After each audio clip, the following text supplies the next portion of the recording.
The superpowers set the stage for peace. The 1960s were years of great change for the United States.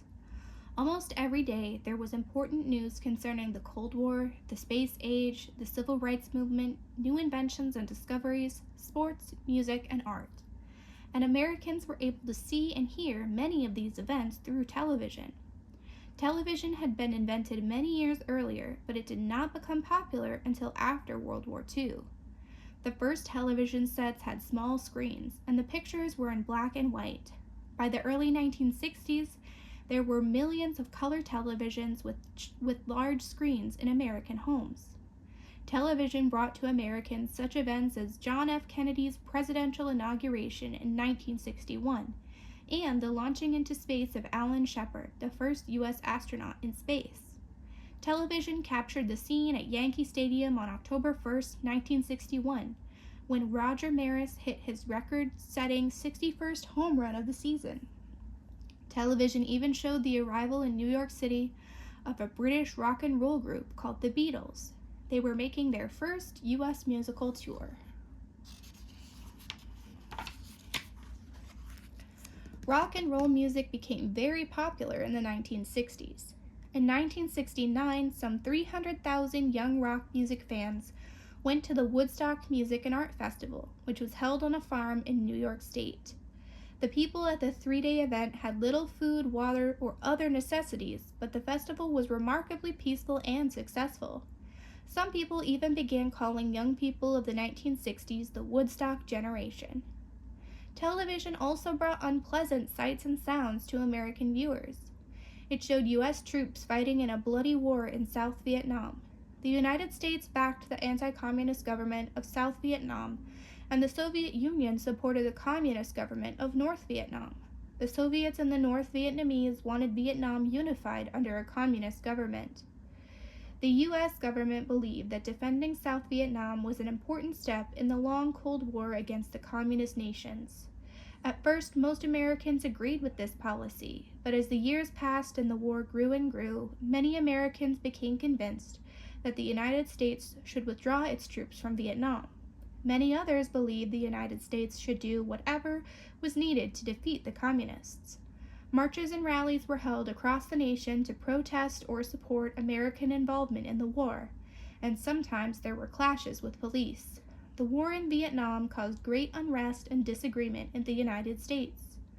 The last U.S. soldier left Vietnam in 1973. For the first time in many years, no American soldiers were fighting anywhere in the world. The Cold War continued between the United States and the Soviet Union, but at times it seemed as if the two superpowers were learning how to live together. In 1972, the United States and the Soviet Union signed a historic nuclear arms treaty. In 1975, the U.S. and Soviet Union launched a joint space mission called Apollo-Soyuz. 3 American astronauts docked their Apollo 18 spacecraft, with the Soyuz 19 spacecraft holding a crew of 2 Soviet cosmonauts. The 5 space travelers worked and ate together. They held a joint news conference that was broadcast by television around the world. This new spirit of cooperation ended in 1979 when Soviet troops marched into Afghanistan, a mountainous country located between Iran and Pakistan. Soon, the spirit of the Cold War returned to both nations.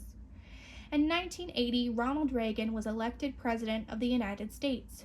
5 years later, Mikhail Gorbachev became the leader of the Soviet Union. At first, it seemed as if the two leaders would continue the policies of the Cold War, but people soon began to see stirrings of change in the Soviet Union. In November of 1985, President Reagan and Mikhail Gorbachev met in Geneva, Switzerland. The two leaders talked alone for hours. When the meeting was over, no major agreements had been reached, but there was a new hope that the two superpowers might eventually work together again. Mikhail Gorbachev was a practical man and an able politician. He knew that many citizens of his country were unhappy, and that the Soviet system of government needed to be modernized. Backed by like-minded political leaders, he began a program intended to bring a spirit of glasnost, or openness, and perestroika, or reform, to the Soviet system. He also showed a willingness to negotiate with the United States and other countries to help ease tensions and bring the world closer to real peace. In December of 1987, Mikhail Gorbachev and President Reagan met in Washington, D.C. to sign a historic agreement. The United States and the Soviet Union both agreed to dismantle all of their nuclear-armed missiles with a range of 300 to 3,400 miles. This still left many other kinds of nuclear weapons in the superpowers' arsenals, but the treaty was an important step toward ending the threat of nuclear war. Soon the Soviet government announced plans to pull all of its troops out of Afghanistan. Gorbachev also announced that some of the Soviet troops stationed in East Germany and other communist countries in Eastern Europe would be removed. The nations of Eastern Europe, which had been under the strict control of the Soviet Union for many years, began to experiment with reforms of their own. On New Year's Day of 1989, President Reagan and Mikhail Gorbachev exchanged greetings. In his greeting, Gorbachev said, "Americans seem to be rediscovering the Soviet Union, and we are rediscovering America." Perhaps the two most promising events occurred in Germany in 1990 and in the Soviet Union in 1991. At the end of World War II, Germany had been divided by the Allies. The eastern part was put under the control of the Soviet Union and soon became a communist nation. The western part was controlled by Great Britain, France, and the United States and became a democratic nation. The years that followed in East Germany were marked by the restriction of many basic freedoms. The entire economy was placed under the control of the government, as was most of society.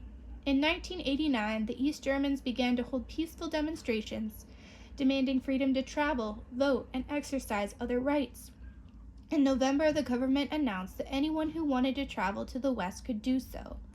All the barriers between East and West Germany were gradually taken down, and the two countries were reunified into one democratic German state by the end of 1990. In 1991, Mikhail Gorbachev's leadership role was greatly diminished by a 3-day uprising launched by members of the Soviet government. After order was restored, popular support shifted to Boris Yeltsin, the president of the Russian Republic.